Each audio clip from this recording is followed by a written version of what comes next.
Hello students, आज हम पढ़ेंगे section 20, 21 and 22 of Indian contract act. कि तीनों ही सेक्शन मिस्टेक मतलब भूल की बात करते हैं। यह मिस्टेक मतलब भूल दो प्रकार की बताई गई हैं। एक मिस्टेक ऑफ फैक्ट जिसे हम तथ्य की भूल कहते हैं, दूसरा होता है मिस्टेक ऑफ लॉ जिसे हम विधि की भूल कहते हैं। अब इन दोनों में डिफरेंस क्या है? देखिए, मिस्टेक ऑफ फैक्ट का मतलब ये होता है क्योंकि हम कॉन्ट्रैक्ट एक्ट पढ़ रहे हैं, तो जब हम कॉन्ट्रैक्ट एक्ट पढ़ते हैं तो हम ये देखते हैं कि दो लोग हैं जिनके बीच भी कॉन्ट्रैक्ट होता है, तो किसी पर्टिकुलर चीज़ से रिलेटेड कोई कॉन्ट्रैक्ट होता है। तो जिस चीज़ को लेके कॉन्ट्रैक्ट हो रहा है, अगर उस चीज़ से रिलेटेड या तो एक पार्टी कॉन्ट्रैक्ट की या तो दोनों पार्टी कोई गलती कर देते हैं, कोई भूल कर देते हैं, तो इसे मिस्टेक ऑफ फैक्ट कहते हैं। मान लीजिए दो पर्सन है, दोनों के बीच किसी घर को लेके कोई कॉन्ट्रैक्ट हो रहा है, उसको बेचने से रिलेटेड कोई कॉन्ट्रैक्ट हो रहा है। तो यहाँ कॉन्ट्रैक्ट की मेन चीज़ क्या है? वो घर है। तो उस घर से रिलेटेड अगर दोनों पार्टी या फिर कोई एक पार्टी कोई गलती कर देते, कोई भूल कर देते हैं, तो इसे मिस्टेक ऑफ फैक्ट कहते हैं। मिस्टेक ऑफ लॉ क्या है? मान लीजिए कोई कानून बना है जिसका नॉलेज या फिर जिससे रिलेटेड कोई पर्सन मतलब कॉन्ट्रैक्ट का कोई एक पार्टी या फिर दोनों पार्टी कोई गलती कर देते, कोई भूल कर देते हैं, तो इसे मिस्टेक ऑफ लॉ कहेंगे, विधि की भूल कहेंगे। तो अभी हम देखें कि जो मिस्टेक भूल होती है वो दो प्रकार की होती है, एक तथ्य की भूल, दूसरा विधि की भूल। और जो तथ्य की भूल है ये भी दो प्रकार की होती है। जो मिस्टेक ऑफ फैक्ट जिसे हम तथ्य की भूल कहते हैं, ये भी दो प्रकार की होती है। एक जहां दोनों पार्टी मतलब जो कॉन्ट्रैक्ट जिनके बीच हो रहा है, तो दोनों पार्टी ही भूल में हो, दोनों पार्टी से ही गलती हो रही हो। इसकी बात सेक्शन 20 करता है। और सेक्शन 22 कहता है कि जहां सिर्फ एक पार्टी भूल, मतलब एक पार्टी को तो पता है लेकिन दूसरा पार्टी जो दूसरा पक्षकार है, दूसरी पार्टी है, वो भूल में है। तो मिस्टेक ऑफ फैक्ट दो तरह के होते हैं। एक वहां जहां दोनों पार्टी ही भूल में हो, इसकी बात सेक्शन 20 करता है। दूसरा जहां सिर्फ कॉन्ट्रैक्ट की एक पार्टी ही भूल में हो, दूसरी पार्टी गलती ना कर रही हो, इसकी बात सेक्शन 22 कहता है। तो जब दोनों पार्टी भूल में होती है, सेक्शन 20 कहता है, तो ऐसे एग्रीमेंट वॉइड एग्रीमेंट होते हैं। मतलब दोनों पक्षकार दोनों ही गलती कर रहे हैं, दोनों को ही नॉलेज नहीं है किसी बात का, तो ऐसे एग्रीमेंट जो होते हैं वो वॉइड एग्रीमेंट होते हैं। लेकिन जहां एक पार्टी गलती कर रही है लेकिन दूसरी पार्टी को तो उस बात की जानकारी है, तो ऐसे तो सेक्शन 22 कहता है कि ऐसे एग्रीमेंट वैलिड एग्रीमेंट होते हैं। जब दोनों पार्टी गलती करे तो वॉइड एग्रीमेंट, जब सिर्फ एक पार्टी गलती करे तो वैलिड एग्रीमेंट है। लेकिन ये मिस्टेक ऑफ फैक्ट की बात हो रही है, मिस्टेक ऑफ लॉ की बात नहीं हो रही है। चलिए फिर इसको हम एक एग्जाम्पल से समझते हैं कि जहां दोनों पार्टी तथ्य की भूल में हो, सेक्शन 20 कहता है कि जब दोनों पार्टी तथ्य की भूल मतलब मिस्टेक ऑफ फैक्ट में होते हैं, तो ऐसे एग्रीमेंट वॉइड एग्रीमेंट होते हैं। इसको हम एक एग्जांपल से समझते हैं। यहाँ दो पर्सन है, एक एक्स है दूसरा वाई है। वाई एक्स के पास जाता है और कहते हैं मुझे एक अच्छा सा घोड़ा दिखाइए, मुझे घोड़ा खरीदना है। एक्स वाई से कहता है कि मेरे पास एक बहुत अच्छा घोड़ा है। वाई उस घोड़े को 20,000 रुपये में फिर जितने में भी लेने के लिए रेडी हो जाता है।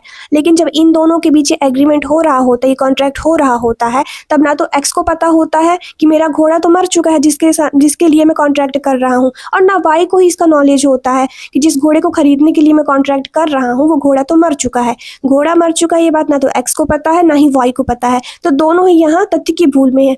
मैं पहले ही आपको बता चुकी हूँ, यहाँ फैक्ट का मतलब ये है कि दोनों के बीच जिस चीज को लेके कॉन्ट्रैक्ट हो रहा है, यहाँ किस चीज को लेके कॉन्ट्रैक्ट हो रहा है? घोड़े को लेके कॉन्ट्रैक्ट हो रहा है। दोनों ही घोड़े से रिलेटेड इस बात के भूल में है कि घोड़ा मर चुका है, दोनों को लग रहा है कि घोड़ा जिंदा है, ठीक है। तो ऐसे एग्रीमेंट क्या होंगे? वॉइड एग्रीमेंट होंगे, क्योंकि सेक्शन 20 कहता है कि जब दोनों पार्टी तथ्य की भूल में होते हैं, मिस्टेक ऑफ फैक्ट में होते हैं, तो ऐसे एग्रीमेंट वॉइड एग्रीमेंट होते हैं। सेक्शन 20 ये तो कहता है कि जब दोनों पार्टी तथ्य की भूल में होते हैं, मिस्टेक ऑफ फैक्ट में होते हैं, तो ऐसे एग्रीमेंट वॉइड एग्रीमेंट होते हैं। लेकिन सेक्शन 20 का ही एक एक्सप्लेनेशन, उसका स्पष्टीकरण कहता है कि अगर जिस चीज़ से रिलेटेड कॉन्ट्रैक्ट हो रहा है उस चीज़ के प्राइस को लेकर कोई कंफ्यूजन हो जाता है, तो ऐसे एग्रीमेंट वॉइड एग्रीमेंट नहीं होंगे, क्योंकि वो तथ्य की भूल, मिस्टेक ऑफ फैक्ट माने ही नहीं जाएंगे। तो हमें ये ध्यान रखना है कि दोनों पार्टी के बीच अगर कोई कॉन्ट्रैक्ट हो रहा है और दोनों ही पार्टी तथ्य की भूल में है, तो ऐसे एग्रीमेंट तो वॉइड एग्रीमेंट होते हैं सेक्शन 20 के अंडर। लेकिन अगर उसके प्राइस को लेके कोई दोनों के बीच में कोई कंफ्यूजन हो जाता है तो मिस्टेक ऑफ फैक्ट नहीं कहलाएगा। तो अगर मूल्य से रिलेटेड, प्राइस से रिलेटेड कोई गलती दोनों के बीच में होती है तो वैलिड एग्रीमेंट ही होंगे, वाइड एग्रीमेंट नहीं होंगे, क्योंकि सेक्शन 20 के अंडर प्राइस को, मूल्य को इंक्लूड किया ही नहीं गया है। आगे सेक्शन 22 कहता है कि जब सिर्फ एक पार्टी तथ्य की भूल में होती है, मिस्टेक ऑफ फैक्ट में होती है, तो ऐसे एग्रीमेंट वैलिड एग्रीमेंट होते हैं, वॉइड एग्रीमेंट नहीं होते, क्योंकि यहाँ दोनों पार्टी भूल में है ही नहीं। इसको भी हम एक एग्जांपल से समझते हैं। यहाँ दो पर्सन, एक ए दूसरा बी। जो ए है ये सेकंड हैंड गाड़ी बेचने का काम करता है। कई लोग ऐसे होते हैं जो सेकंड हैंड गाड़ी खरीदते हैं। इसी तरह बी ए के पास आता है और सेकंड हैंड गाड़ी खरीदने के लिए बोलता है कि मुझे एक अच्छी सी बाइक दिखाइए। ए बी को ये वाली बाइक दिखाता है, और ये जो बाइक होती है 2018 का मॉडल है, लेकिन बी को ऐसा लगता है कि ये 2022 का मॉडल। यहाँ बी को कंफ्यूजन हो जाता है, क्योंकि ए ने बी से तो ऐसा कुछ बोला ही नहीं था कि ये 18 का मॉडल है कि 22 का मॉडल है। बी ने आपने से ही सोच लिया कि 22 का मॉडल है। तो यहाँ गलतियाँ, मिस्टेक में कौन है? सिर्फ बी है, ए नहीं है। इसलिए ऐसे एग्रीमेंट वैलिड एग्रीमेंट होंगे कि वैलिड कॉन्ट्रैक्ट कहलाएंगे। यही बात सेक्शन 22 कहता है।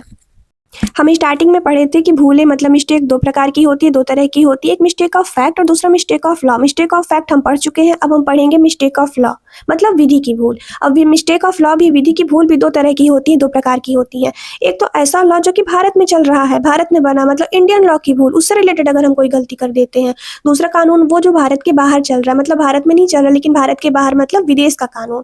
तो मिस्टेक ऑफ लॉ, विधि की भूल भी दो प्रकार की होती है, दो तरह की होती है। एक तो इंडियन लॉ से रिलेटेड अगर हम कोई भूल कर देते हैं, और दूसरा अगर हम फॉरेन लॉ मतलब विदेश में कोई कानून चल रहा है उससे रिलेटेड कोई भूल कर देते हैं। तो ये दो प्रकार की भूलें होती हैं मिस्टेक ऑफ लॉ से रिलेटेड।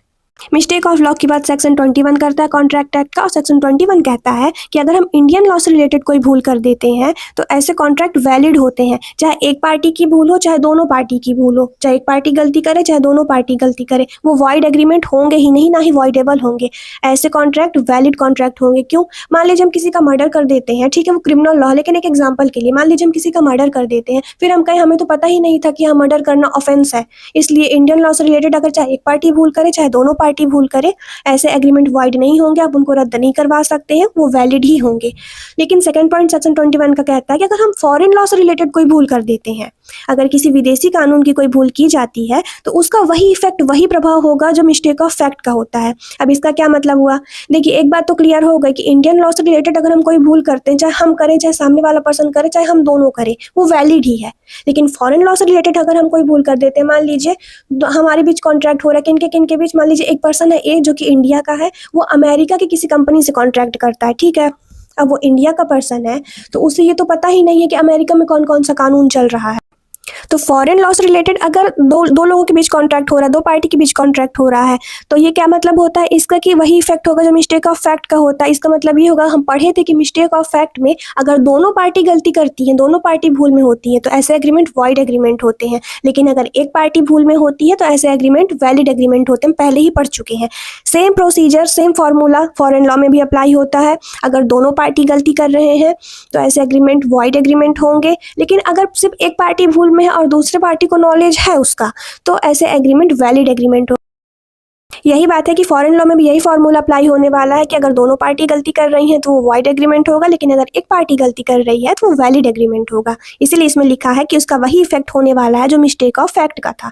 तो इतना तो हमें समझ में आ गया कि इंडियन लॉ से रिलेटेड अगर हम कोई गलती करते, भारत में कोई कानून चल रहा है, उससे रिलेटेड चाहे एक पार्टी गलती करे चाहे दोनों पार्टी गलती करे, ऐसे एग्रीमेंट वैलिड ही होंगे। लेकिन फॉरेन लॉ से रिलेटेड अगर कोई पर्सन गलती करता है तो अगर दोनों पार्टी गलती कर रही हैं तो ऐसे एग्रीमेंट वॉइड एग्रीमेंट होंगे, और अगर एक पार्टी गलती कर रही है तो ऐसे एग्रीमेंट वैलिड एग्रीमेंट हो गए। अब इंडियन लॉ से रिलेटेड जो भूल है उसका मैं एक एग्जांपल से समझने की कोशिश करता हूं। यहाँ दो लोग हैं, एक है ए दूसरा है बी, दोनों के बीच में कॉन्ट्रैक्ट होता है। जो ए है वो व्यापारी है, बी को कुछ सामान बेचने का कॉन्ट्रैक्ट करता है, लेकिन यहाँ ना तो ए को पता है ना ही बी को क्या नहीं पता है कि इस कॉन्ट्रैक्ट जो हम कॉन्ट्रैक्ट कर रहे हैं सामान में पर्टिकुलर टैक्स भी लगने वाला है, इसलिए लोग टैक्स भरते ही नहीं है। फिर बाद में कोर्ट में जाके कहें कि हमें तो नॉलेज ही नहीं था कि ऐसा भी कोई कानून है कि सामान को बेचने में उसमें टैक्स भी लगता है, तो ये मान्य नहीं होगा। इसीलिए कहा गया है कि कानून की जानकारी हमें अच्छे से होनी चाहिए। फिर आप बाद में ये नहीं कह सकते कि हमको तो पता ही नहीं था कि ऐसा भी कोई कानून बना हुआ है, इसलिए ये वॉइड एग्रीमेंट नहीं होगा, ये वैलिड एग्रीमेंट ही कहलाएगा। इसीलिए कहा गया है कि ignorance of fact is good excuse, मतलब तथ्य की भूल तो क्षम्य है लेकिन ignorance of law is no excuse, विधि की भूल क्षम्य नहीं है। आई होप आज का लेक्चर आपको अच्छे से समझ में आया होगा, आपको सेक्शन 20, 21 एंड 22 अच्छे से समझ में आया होगा। आज के लेक्चर में बस इतना ही। Thank you, thanks for watching.